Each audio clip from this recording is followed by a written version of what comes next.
Baghdad के एक दरवेश आलिम थे, तो वो जब भी नमाज पढ़ाते ना तो किसी ताजर की दो बीवियों के बारे में दुआ मांगते। नमाज पढ़ाते तो कहते अल्लाह उस ताजर की दो बीवियों को अपनी खास रहमतें अता फरमा। एक दिन लोग उनके गिर्द इकट्ठे हो गए, कहने लगे बाबा जी बताएं तो सही वो बीवियां कौन थी जिनके लिए आप दुआ मांगते। तो फरमाने लगे मेरे शहर का एक ताजर था, बहुत बड़ा ताजर था, मालदार था पर बे औलाद था। उसे बगदाद से मुल्क शाम जाना पड़ता था तिजारत करने, और कई कई महीने उसे शाम के मुल्क में रहना पड़ता था।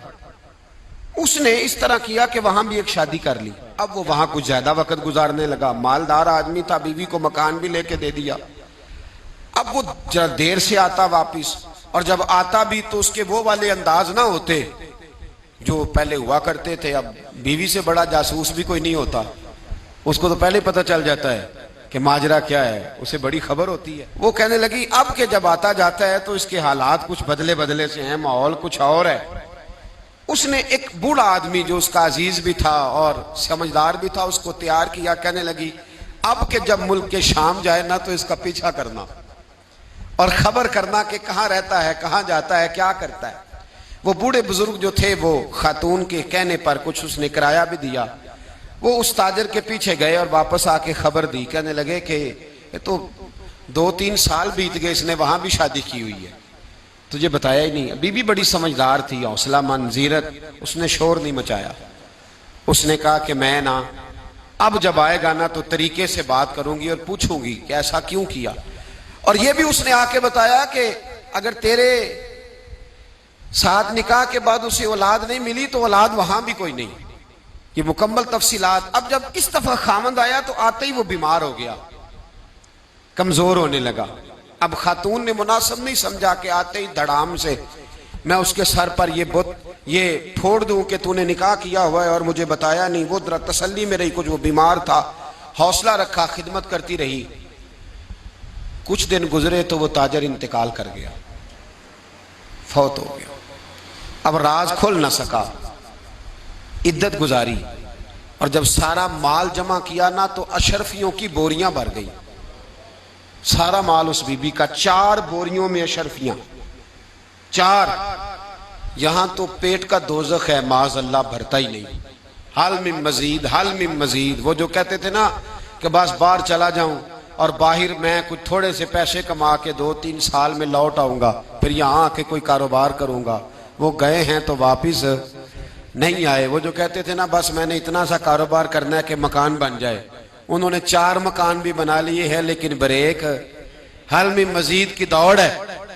अब 4 बोरियां उस औरत ने छुपाए रखी। कोई बंदा नहीं जानता बगदाद में कि मुल्क के शाम में ताजर की दूसरी बीवी भी है। जब वो फारिग हुई तो उसने उस बूढ़े जासूस को फिर बुलाया और 2 बोरियां ऊंट पे रखी, खुद भी साथ बैठी और मुल्क के शाम गई। अल्लाह अकबर। वह बुजुर्ग कहते हैं मैं ऐसे ही नहीं दुआ करता। उसको जाके कहने लगी मैं अकेली वारिस नहीं हूं, आधे की वारिस तू भी है। मैं अकेली वारिस नहीं, ये तकसीम विरासत है, आधी की वारिस तू भी है। तो रख अपने पैसे, मुझे पता है उसने निकाह किया था पर मुझे बताया नहीं था, तो रख अपने पैसे, मैं तुझे दे रही हूं, आधे तेरे हैं आधे मेरे हैं। उसने नजर उठाई तो रो पड़ी, कहने लगी नहीं अब ये सारे तेरे ही हैं। अगर तू अल्लाह से डरती है तो मैं भी रब से डरती हूं। अगर तू मुस्तफा करीम का कलमा पढ़ती है तो मैं भी उसी नबी की मानने वाली हूं। कहा बात क्या है, मेरा क्यों है सारा?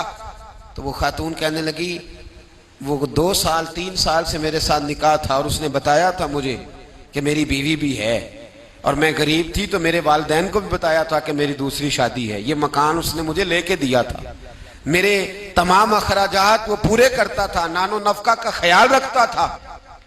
लेकिन अब के जब वो आया तो वो बीमार था। उसने मुझे बताया कि मुझे तबीब ने बताया है कि मैं शदीद बीमार हूं, शायद बच ना सकूं। तो कहने लगी वो मुझे कई लाख रुपए भी दे गया और जाते दफा मुझे तलाक भी दे गया, फारिग कर गया।